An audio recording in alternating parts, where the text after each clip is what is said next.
Now, what in the carnival is going on here? We have a story of a 64-year-old Virginia woman by the name of Denise Hammond that was sailing on her vacation of a lifetime with her daughter on board the Carnival Luminosa. Unfortunately, while sailing on the cruise ship, she slipped, fell, fracturing both her hip and her arm, and she was in need of medical attention. What you may or may not know about modern cruise ships is that all of them are equipped with medical facilities, aka a cruise ship hospital. However, as technologically advanced as a lot of the cruise ship hospitals are, and as knowledgeable as the doctors on board might be, they unfortunately are limited as far as what they can do in the form of treatment to some of the patients. At the bare minimum, they can at least keep the patient comfortable in the event that they have to be medevac by way of helicopter coming to the ship, picking up the patient and flying them to get additional medical care, or at least, like in this particular case, keep the patient comfortable until they reach their next port of call. In this particular case, 3 days later after the injury with Denise, they were in Indonesia, in which she was transported over to a hospital.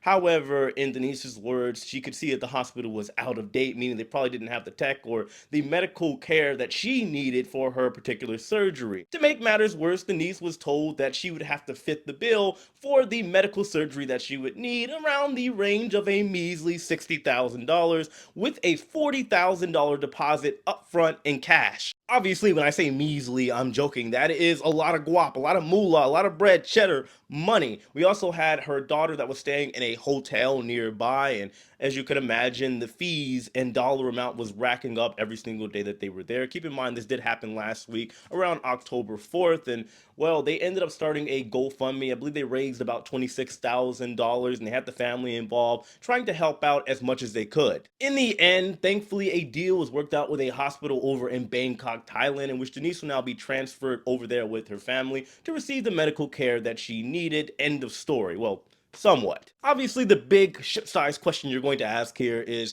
if Denise had cruise ship or travel insurance. Yes, she did. However, she admitted that she had a little trouble getting in touch with her insurance provider and getting everything sorted out to make sure she was actually taken care of during this whole ordeal. To that, I will say the lesson being learned, obviously, Denise did everything right. She's saying it, her daughter is saying it, but you do want to make sure you find proof your insurance policies whenever you go on a cruise. Make sure you know what it covers, what it doesn't cover, all that jazz, what your deductible is. That way, in the event something should happen, well, you can get everything taken care of. I would also advocate that you have a little bit of money or as much as possible in the bank in the event that maybe your deductible doesn't cover X, Y, and Z, or the insurance policy altogether isn't covered. Also, do keep in mind that Denise Hammond is 64 years old. I'm not saying she is an old woman, but as we all know, and all of you don't get riled up here, but as you age, believe it or not, you do become a little more susceptible to injuries. Something like a slip and fall could cause broken bones, fractures, anything of that nature, causing you to need immediate and some type of extreme surgery, and you want to avoid that at all costs. To that, I will say, whenever you're cruising, I know a lot of us out there have a tendency to kind of just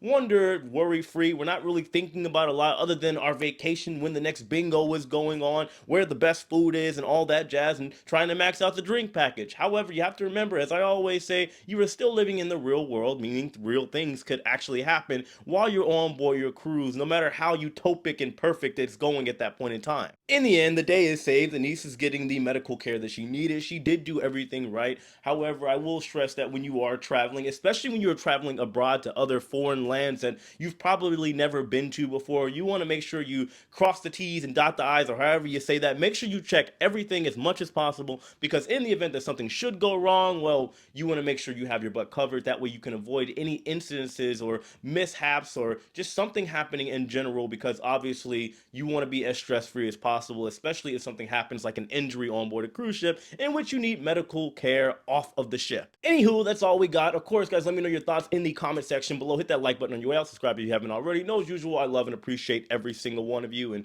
I got more videos coming up later today, or at least one more. I'll see you later. Take it easy.